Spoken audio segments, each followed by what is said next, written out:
दोस्तों, जैसा कि आप सब जानते हैं, चार धाम यात्रा में से एक बाबा केदारनाथ मंदिर के कपाट खुल चुके हैं। 6 महीनों के बाद फिर से बाबा केदारनाथ अपने भक्तों को दर्शन देंगे। लेकिन आज हम आपको भगवान शिव के एक ऐसे भक्त के बारे में बताएंगे जिसकी भक्ति के आगे भगवान शिव को भी आना पड़ा।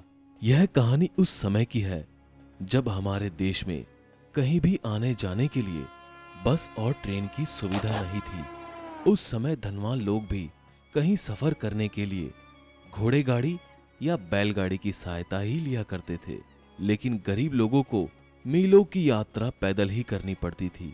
भगवान शिव के भक्त वैसे तो पूरी दुनिया में हैं, लेकिन केदारनाथ से बहुत दूर दक्षिण भारत के केरल राज्य में उनका एक बहुत ही सच्चा भक्त हुआ करता था, जो दिन रात भगवान शिव की भक्ति में लीन रहता था।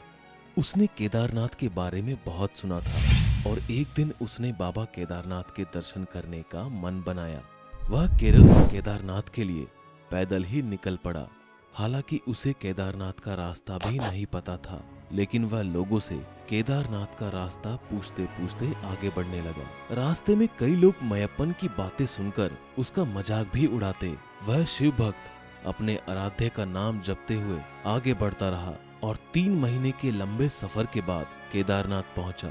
लेकिन केदारनाथ पहुंचकर उसने देखा कि मंदिर का द्वार बंद पड़ा है और चारों ओर बर्फ की मोटी चादर पड़ी हुई है। यह देखकर वह निराश हो गया, लेकिन फिर भी मन ही मन आशा लिए बर्फ की चादरों को हटाता हुआ मंदिर की ओर बढ़ने लगा। जब वह मंदिर के नजदीक पहुंचा तो उसे मंदिर के मुख्य पुजारी मिले। फिर मयप्पन ने पुजारी से कहा, मुझे अपने आराध्य बाबा केदारनाथ के दर्शन करने हैं, कब होंगे उनके दर्शन?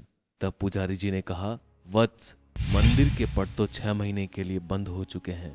अब 6 महीने बाद ही तुम अपने आराध्य बाबा केदारनाथ के दर्शन कर पाओगे। पुजारी की बातें सुनकर मयप्पन के पैरों के नीचे जमीन खिसक गई।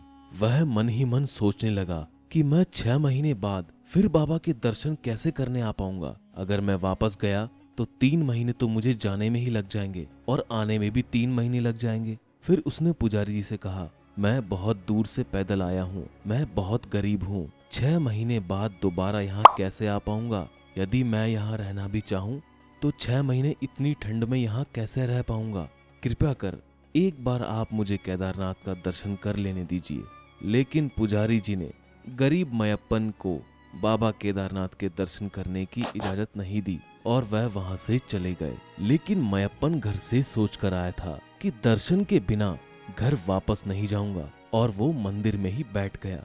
उसने अपने आसपास देखा, लेकिन दूर दूर तक सिर्फ सन्नाटा ही पसरा हुआ था। धीरे धीरे रात होने लगी और चारों ओर अंधेरा हो गया, लेकिन उसे विश्वास था कि भगवान शिव उसे दर्शन जरूर देंगे। मयप्पन को बहुत भूख लग रही थी। तभी उसने किसी की आहट सुनी। उसने देखा एक सन्यासी बाबा उसकी ओर आ रहे हैं। वह सन्यासी बाबा उसके पास आए और उसके पास बैठ गए। सन्यासी बाबा ने उससे पूछा, बेटा कहाँ से आए हो?